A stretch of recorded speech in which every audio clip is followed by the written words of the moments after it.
Federal Energy Minister Tim Hodgson dropped some hints that more floor crossings could be coming after former Conservative MP Michael Mah joined the Liberals last week. So Hodgson said during a press conference in Toronto that he is getting lots of inquiries and that people have reached out about potentially joining the Carney government. Hodgson would not comment on if he personally courted Mah, whose riding is next to his own. So as things stand, the Liberals are only one seat away from a majority government. And amid all the chaos on Parliament Hill, we have some new numbers from Ipsos Public Affairs showing where the major parties stand heading into the holiday break. Darrell Bricker joins me now. He's the CEO of Ipsos Public Affairs. Darrell, always great to see you. Welcome. Thanks for having me on. All right, you asked Canadians if there was another election today. We just had one not too long ago. Who would they vote for? What did the results show? Well, it shows that they pretty much vote like they voted in the last election. The only change that we've really seen is that the NDP's come up a little bit, and we've seen the Bloc Québécois have a bit of a surge in the province of Quebec. But if there was an election held tomorrow, the Liberals would have a 3-point lead on Election Day. So very similar to what the situation was in the last election campaign. You say the NDP up a little bit, but they're up to 9%. So they were, they're below any recognized number. Yeah, they had a kind of an historic faceplant through the course of the election campaign. The problem, though, for the NDP, or actually for the Liberal Party in all of this, is those votes are coming mostly, I would say, from the Liberal Party, just like the Bloc Québécois has picked up a little bit and has picked up some from the Liberals. So even though the Conservatives are struggling a little bit, I would say, in the House of Commons, the political situation hasn't changed that dramatically from the election campaign. It's interesting as well. So in terms of an appetite for another federal election, these are interesting numbers. Break this down.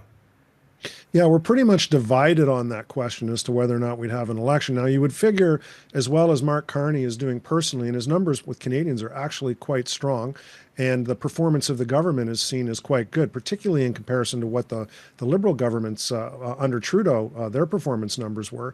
You would think that having another election would not be something that people are actually thinking about, but actually people are kind of thinking about an election, somewhat divided on this question. And the people who are most insistent on an election are people who are actually voting for the opposition parties, not the government. So it's not like the people who are contemplating voting the Liberals are saying, give us a chance to give you a majority. It's actually the people on the other side who are saying, actually, well, we want to get back at Mark Carney and the Liberal Party. So not exactly the dynamic, I think, that's sometimes reflected in some of the analysis that we're hearing. Yeah, it's interesting stuff, because if they were to have an election, if the opposition were to have one, you wonder if it would go in their favor at all, because that's a risky move, no matter how you look at it. Yeah, it's risky, but it's risky for everybody. That's the thing. You would think that Mark Carney had very long coattails and that he was pulling the Liberal Party along, but really not very much since the election campaign. It's pretty much as it was. So even though they're very satisfied among Liberal Party voters and Canadians in general, if you compare it to Justin Trudeau's numbers, they were about 30 points lower than that when we go back to his worst days last year. But the desire to vote for the Liberal Party hasn't really strengthened that much. That's interesting. And you wonder if, because look, you may not even need an election if they ended up getting a majority government, if Tim Hodgson has his way and Mark Carney perhaps has his way, that they ended up getting a majority through floor crossings. And I wonder, difficult question to answer, but do you think that even though they may get the majority, which is still, still a possibility, but we don't know, you wonder if it would have the opposite effect come an election, whether people will think, you know what, it would actually bite them later on because they didn't get it the more official way.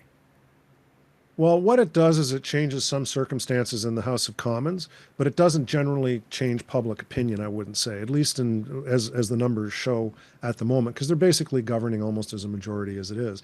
So that whatever happens in the House of Commons, whether a couple of people cross the floor or whatever, probably has some effect maybe on the leadership situation in the Conservative Party at the margins, might have some effect on maybe what's going to happen in the NDP leadership in March. But in terms of the overall structure of Canadian public opinion around how they would vote in an election, you're not seeing any effect from any of the four crossings so far. Okay, interesting stuff. And this is before the holidays. Who knows what's going to happen after the holidays? It's going to be interesting to see if there's any change in opinion or appetite for anything. That is Darrell Bricker, the CEO of Ipsos Public Affairs. Thank you again, sir.